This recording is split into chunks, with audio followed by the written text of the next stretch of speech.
Picture this.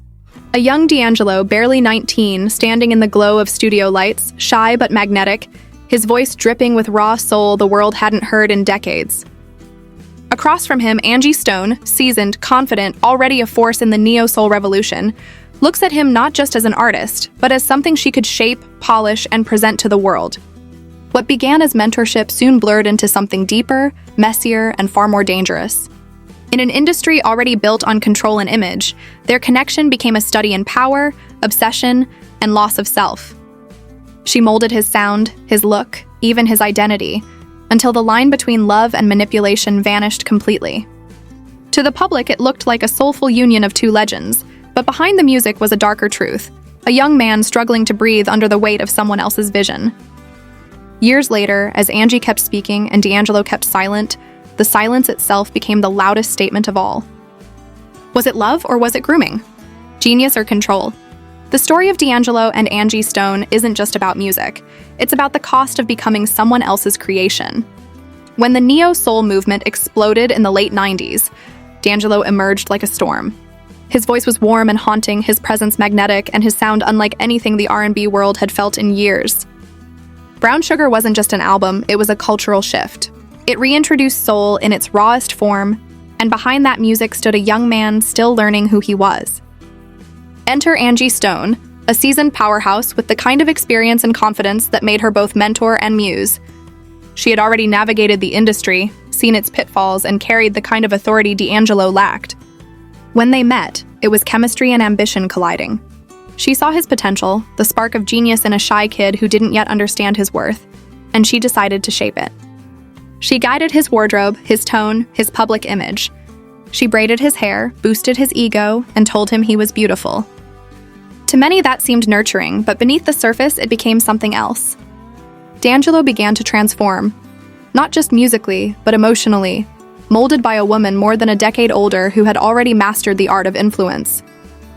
The power dynamic between them was never balanced. Angie was established, confident, and strategic, while Dangelo was still impressionable, eager to please and hungry for approval. Their relationship blurred lines between love and mentorship until control began to overshadow care. Angie positioned herself as the center of his world, weaving herself into every decision, every creative move, every public step he took. And at first it worked. Together they created magic. His voice carried her influence, his image reflected her hand, and the world saw them as the soul duo of a generation. But success built on control has a breaking point. As Dangelo's fame grew, so did the pressure, and with it came confusion about who he really was. Was he the artist he wanted to be or the man Angie envisioned? It's easy to imagine how intoxicating that relationship must have felt for both of them. For Angie, it was validation of her own power and artistry. For Dangelo, it was the safety of being seen and loved by someone older, someone who promised to protect him. But protection became possession, and love became dependence. The very woman who had helped him rise was now the same person he needed distance from to find himself again. The public didn't see the cracks at first. They only saw a young, handsome star molded into perfection. But behind the studio doors and stage lights was a young man fighting to reclaim his identity, to remember what it felt like to make music for himself rather than for someone else's vision. In the glow of fame, he was already beginning to fade. As the fame and pressure mounted, Dangelo began to feel the weight of Angie's presence in every part of his life. What had once been comforting now felt suffocating. She wasn't just his partner, she was his stylist, his creative director, his emotional anchor, and his critic all at once. It's a kind of control that can start subtly, disguised as care, but over time it chips away at a person's independence. Angie spoke for him in interviews, framed his story for the public, and continued to remind everyone how she helped create the Dangelo the world adored. That might have been true in part, but it also meant that his individuality started to vanish under the version of himself she had built. People around him began to notice the shift. The once confident young artist grew withdrawn and guarded. The seductive energy that had defined his early work was replaced by something darker and heavier. Even his physical transformation mirrored his emotional struggle. He gained weight, grew distant, and seemed to hide behind the shell of the man the industry expected him to be. The sex symbol image, the one Angie had helped construct, became a prison he couldn't escape. When Dangelo finally began to pull away, Angie didn't take it quietly.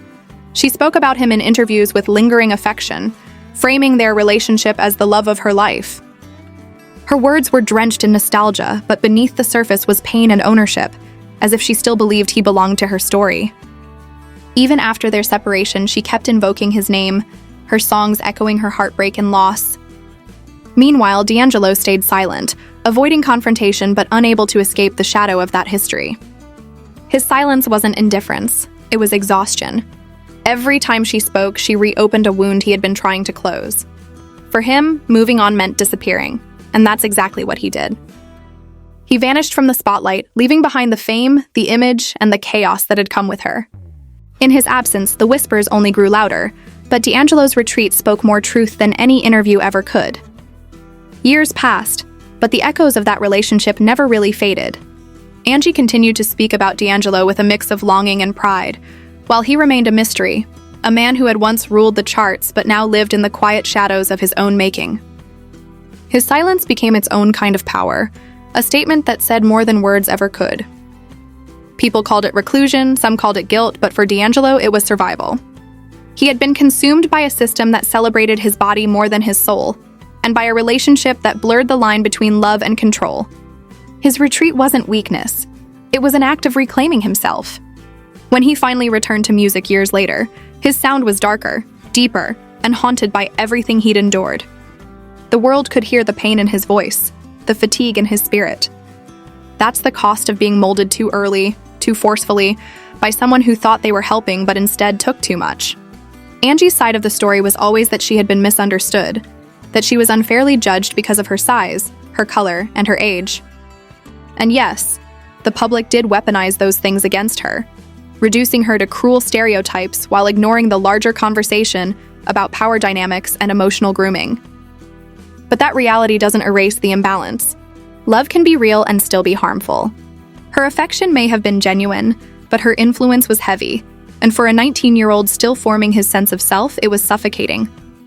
The tragedy of it all lies in what could have been. Two brilliant artists who could have built an enduring legacy together instead became a lesson in the dangers of blurred boundaries. The world saw them as a soulful love story, but underneath was a tale of control, identity loss, and emotional exhaustion. Dangelo's silence remains his only confession, while Angie's endless reflections became her defense. And maybe that's how it had to end. One speaking, one hiding, both scarred in different ways by the same love. In the end, their story isn't about villains or victims. It's about how power, fame, and affection can tangle into something so intoxicating that it destroys the very thing it was meant to nurture. Their story was never just about love. It was about control, power, and what happens when passion becomes poison. AngieStone helped build Dangelo's world, but somewhere in that creation, he lost himself. Their bond gave birth to timeless music, yet behind every note was pain, confusion, and the cost of genius.